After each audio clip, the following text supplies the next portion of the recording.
You never know. And then I'm going to set up our poem. Okay. My name is Steve McShane, and I'm running for Monterey County Supervisor.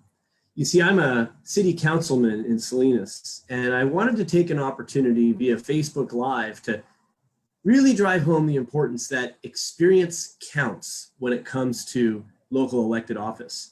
And the 14 years of combined elected office that I've held will really make a difference on the County Board of Supervisors. You see, as a council member, we have to prepare each meeting by reading a very lengthy packet. We pass a budget each year, hundreds of millions of dollars of public funds that go towards infrastructure, sidewalks, streets, but also things like fire, police, parks, just keeping city and local government functioning. You know, one of the other things that I think is important as well is the other boards that we are assigned to. So there's 6 council members in Salinas, plus the mayor, and there's a dozen or more different boards that are regional in nature, whether they're countywide or just a group of cities or even multi-counties that have come together under a JPA, a Joint Powers Authority, to address things like air quality or transportation and housing and such. So I wanted to highlight some of those boards that I've sat on and some of the things that I've been able to get done as a council member. First and foremost, I would say one of the boards I've spent a lot of time on, 10 years, is the Monterey Bay Air Resources District. This is a district that represents San Benito, Monterey, and Santa Cruz counties. I'm actually in my 3rd time as chair of the board. And I'm very excited to report that we've really done some great things. First and foremost, it's a board that's worked really well with local business. That is farming, wine, hospitality, even small businesses like filling stations and dry cleaners, to make sure that folks are in compliance and mindful of emissions so that our wonderful air quality is preserved. But some really cool projects I've been involved in. Greater social, greater outreach so people understand what the air district is and does, but more impressively, electrification of our transportation network. You see, transportation is responsible for 60 or even 70% of our air emissions. And so by going towards electrification, we don't have those emissions. We've helped with EV charging stations and various grants to help people get into an electric vehicle. Sometimes they can be quite costly. So having a local incentive program that we got off the ground and I had a role in, we've been able to really increase the number of EVs out on the road. We're also excited to report that we've helped with electric buses. I'll say that I've organized 3 electric vehicle test drives, 1 in Seaside and 2 in Salinas, where people were able to test drive an electric vehicle. Now, the Air District is just one assignment that I've had. Another assignment has been the Association of Monterey Bay Area Governments. This organization is also tri-county in nature, and currently I chair the Association of Monterey Bay Area Governments. Largely, our charge is to aid with planning as it relates to housing and jobs balance. But we've also taken time to study things like freight transportation along the Highway 101 corridor, or more importantly, compliance with state or federal planning documents as it relates to jobs, housing, the environment, and transportation for the Tri-County area.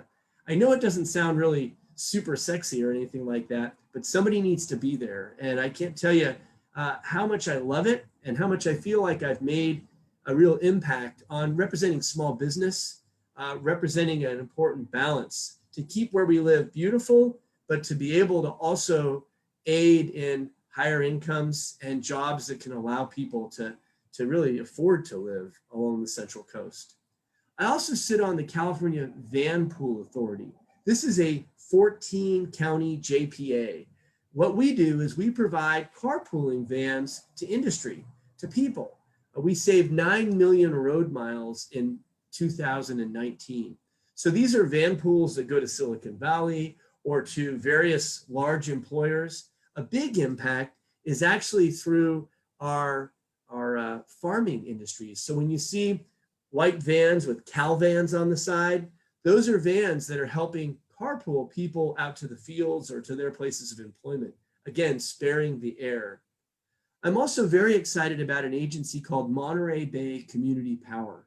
I was one of the founding members, and I've served as vice chair since it got off the ground. I'm on the executive committee. I'm also on the risk management committee.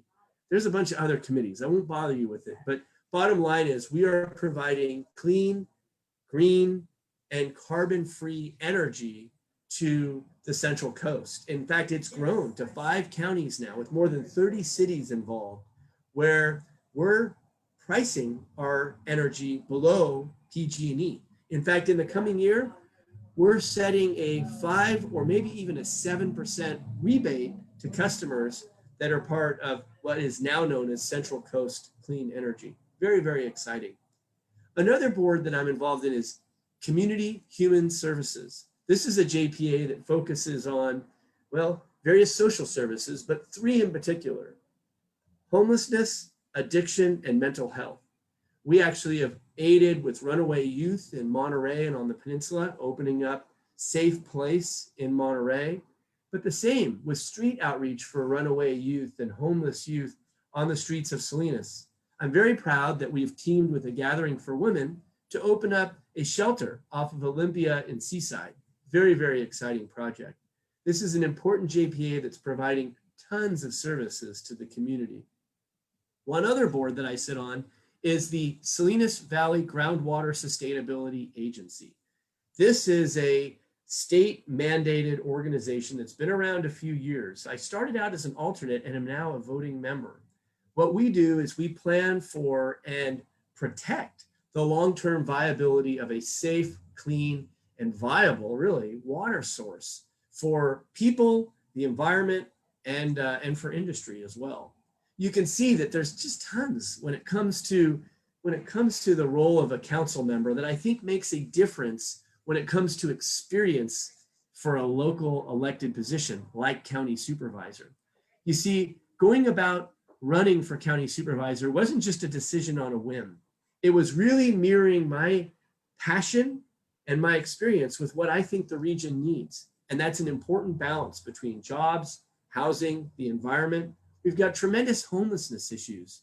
We've got tremendous challenges with COVID facing each and every one of us. I'm ready to jump in. My campaign pledges include eliminating homelessness by 2024. My campaign pledges include cutting in half the time it takes to permit projects in the region.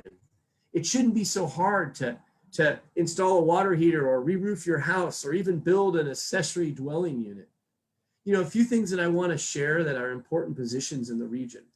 I've played a leadership role in recycled water through Pure Water Monterey, and I favor the expansion of Pure Water Monterey. This is recycled water.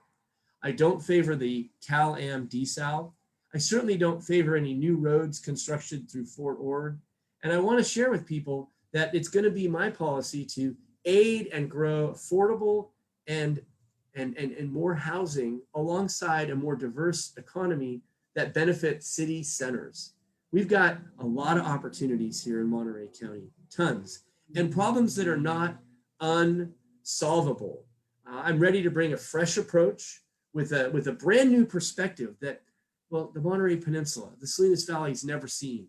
Energy, experience, and a great attitude towards solving problems. So I hope that you'll check out more about my website, my campaign via www.electmcshane.com.